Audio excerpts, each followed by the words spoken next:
আমার আল্লাহ বলেন ওয়াইদা তুলিয়াত আলাইহিম আয়াতুহু যাদাতহুম ঈমানা। ইমানদার যদি নিজেও কোরআন তেলাওয়াত করে, ইমানদারের ঈমানকে আমি মালিক আরো বেশি বাড়ায়া দেই। সুবহানাল্লাহ। ও মুসলমান, একটা মিসাল দিলে ভালো বুঝবেন।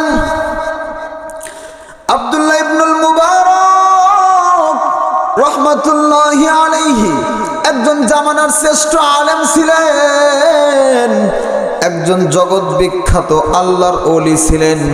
ইবনুল মুবারক তার কিতাবের মধ্যে লেখেন, আমি কেবলমাত্র বাইতুল্লাহ তওয়াফ করলাম, এরপরে আমি যখন মাত্রই বাইতুল্লাহ থেকে বের হয়েছি, হঠাৎ করে সামনের দিকে তাকায় দেখলাম একজন আল্লাহর বান্দি, মুরব্বী মানুষ, এমন স্টাইলে বসে আছে, মনে হচ্ছে ওনার কাফেলা থেকে কেমন যেন উনি হারিয়ে গেছে। আমি আল্লাহর বান্দির হারিয়ে যাওয়ার সম্ভাবনা মনে করে ওনার সামনে গেলাম, যে ডাক দিয়ে বললাম, হাদিসের ভাষায় প্রথমে আমি তারে সালাম দিলাম, আসসালামু আলাইকুম ওয়া রাহমাতুল্লাহি ওয়া বারাকাতুহু।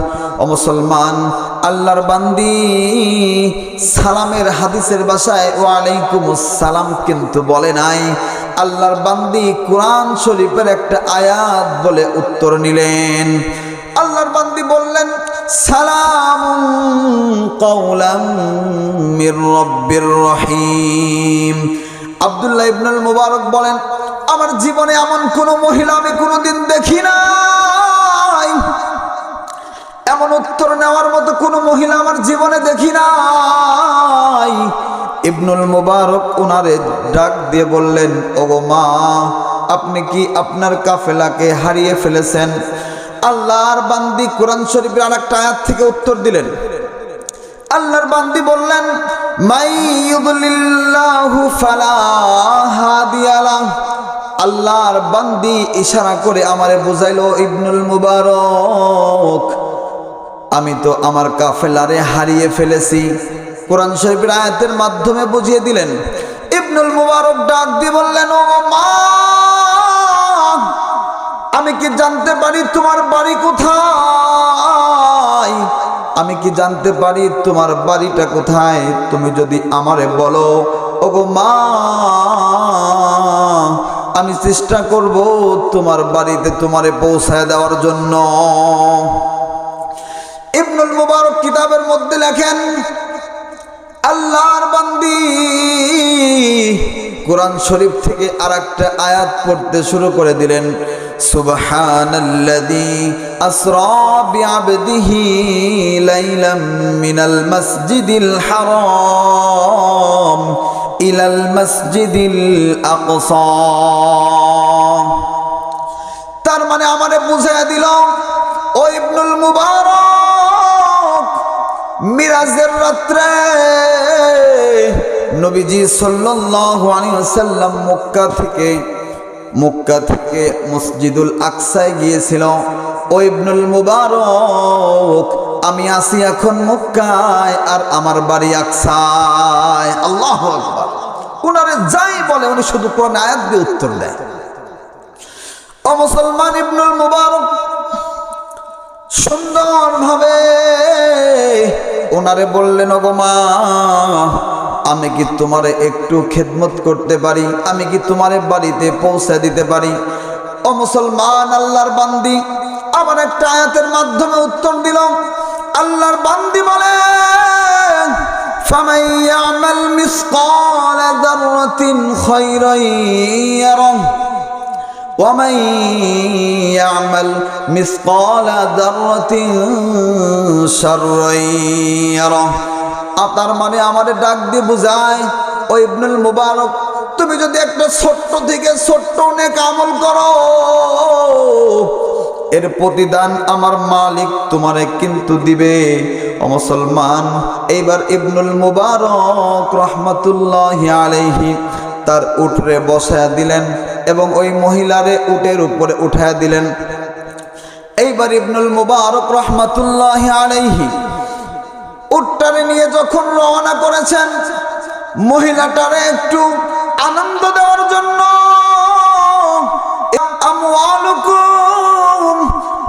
আওলাদুকুম ফিতনা। তার মানে ইবনুল মুবারক রে ডাক দিয়ে বুঝায় দিলেন, ওরে ইবনুল মুবারক, ওই কাফেলায় আমার সন্তান আছে বলে আমার মনের মধ্যে বারে বারে বলে দেয়। সুবহানাল্লাহ। ইবনুল মুবারক ডাক দিয়ে বললেন, ওগো মা, আপনার সন্তানদের নাম একটু আমারে বলেন, আমি আপনার সন্তানদের নাম ধরে ধরে ডাকি, দেখি যদি কাফেলার মধ্যে থাকে তাহলে বের হয়ে আসবে। ও মুসলমান, ওই মহিলা এখন পর্যন্ত কোনো কথা বলে নাই। ও মহিলা আবার কোরআন শরীফের 3টা আয়াত বলে দিলেন। ওই মহিলা ডাক দিয়ে বললেন, ওয়াত্তাখাযাল্লাহু ইব্রাহিম খলীলা ওয়া কাল্লামাল্লাহু মূসা তাকলীমা ইয়া ইয়াহইয়া খুযিল কিতাবা বিকুওয়া। সুবহানাল্লাহ। তার মানে ডাক দিয়ে বললেন, ও ইবনুল মুবারক, আমার একটা সন্তানের নাম হলো ইব্রাহিম, আর একটা সন্তানের নাম হলো মূসা, আর 3 নাম্বার সন্তানের নাম হলো ইয়াহইয়া। কোরআন আয়াত দিয়ে বলে দিয়েছেন। ও মুসলমান, এবার ইবনুল মুবারক কাফেলার দিকে তাকিয়ে ডাক দিয়ে বললেন, ও কাফেলার মধ্যে কি ইব্রাহিম, মূসা,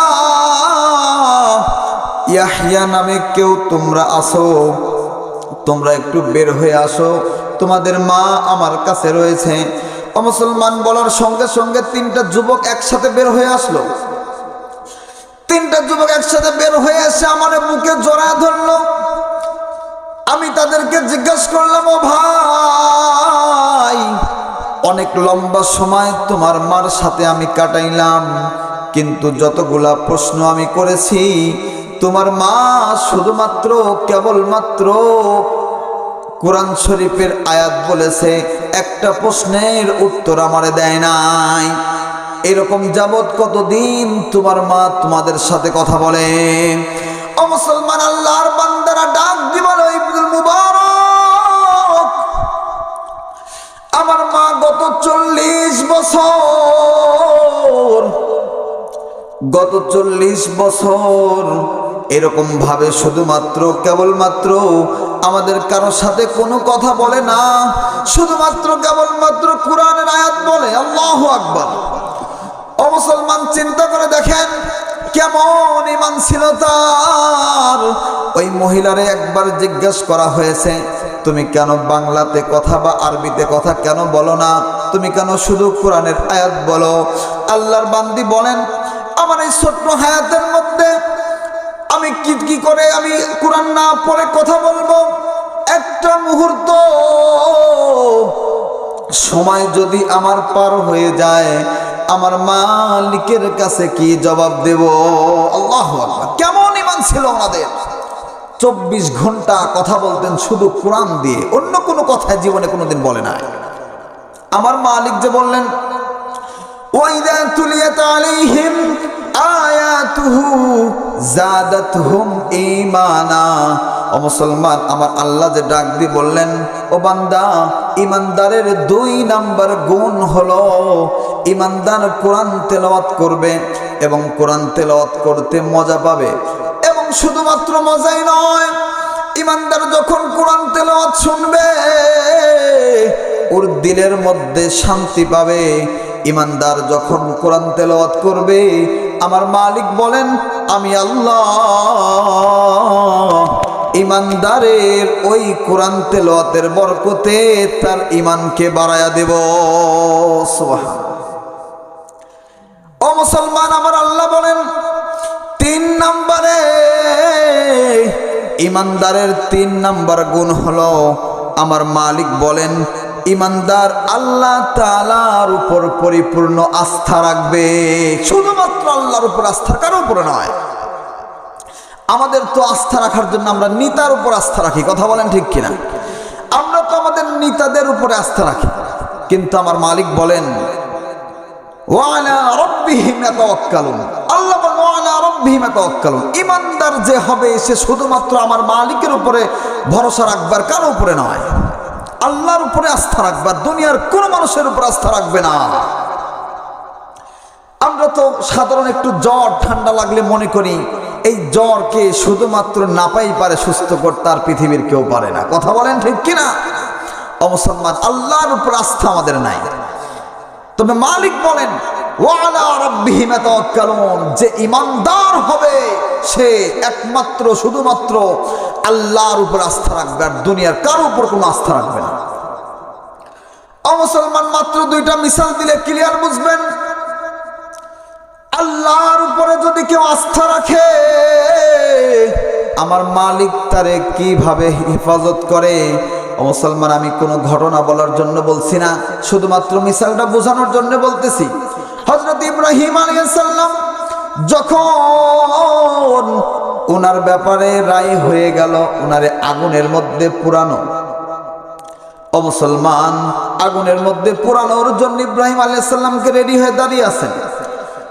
হঠাৎ করে আমার মালিক জিব্রাইল আলাইহিস সালামকে ডাক দিয়ে বলেন, জিব্রাইল, একটু তুমি যাও আমার ইব্রাহিমকে একটু টেস্ট করো, ইব্রাহিমকে একটু পরীক্ষা নাও। হযরতে জিব্রাইল চলে আসলো, এসে ডাক দিয়ে বলো, গো আল্লাহর নবী ইব্রাহিম, আপনার কি কোনো হেল্পের প্রয়োজন আসেনি? হযরত ইব্রাহিম ডাক দিয়ে বললেন, হেল্পের প্রয়োজন তো অবশ্যই আছে, কিন্তু তুমি আগে বলো তোমারে কে পাঠাইছে? তোমারে কি আমার মালিক পাঠাইছে নাকি না তুমি একা একাই আসছো? হযরত জিব্রাইল ডাক দিয়ে বললেন, আমি এমনিতেই আসছি। ওগো মুসলমান, হযরত ইব্রাহিম বললেন, ও জিব্রাইল ভাই, আমার তোমার কোনো হেল্পের প্রয়োজন নাই। আমি যত বড় মুসিবতেই পড়ি না কেন, আমার হেল্প করবেন শুধুমাত্র আল্লাহ। আমার মালিক জিব্রাইলকে বলেছেন, আমার বন্ধু পাস করে ফেলছেন। সুবহানাল্লাহ। মুসলমান, যখন আগুনের মধ্যে দেওয়া হয়েছে, বেশ কয়েকদিন আগুন পড়েছেন, আমার আল্লাহ আগুনরে ডাক দিয়ে বলে দিয়েছেন, কুলনা ইয়া নারু কুনি বারদাও ওয়া সালামান আলা ইব্রাহিম।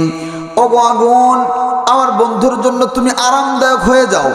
আমার মালিক কিন্তু বলে নাই তুমি ঠান্ডা হও বা গরম হও, বলে নাই। আমার মালিক বলেছেন তুমি আরামদায়ক হয়ে যাও।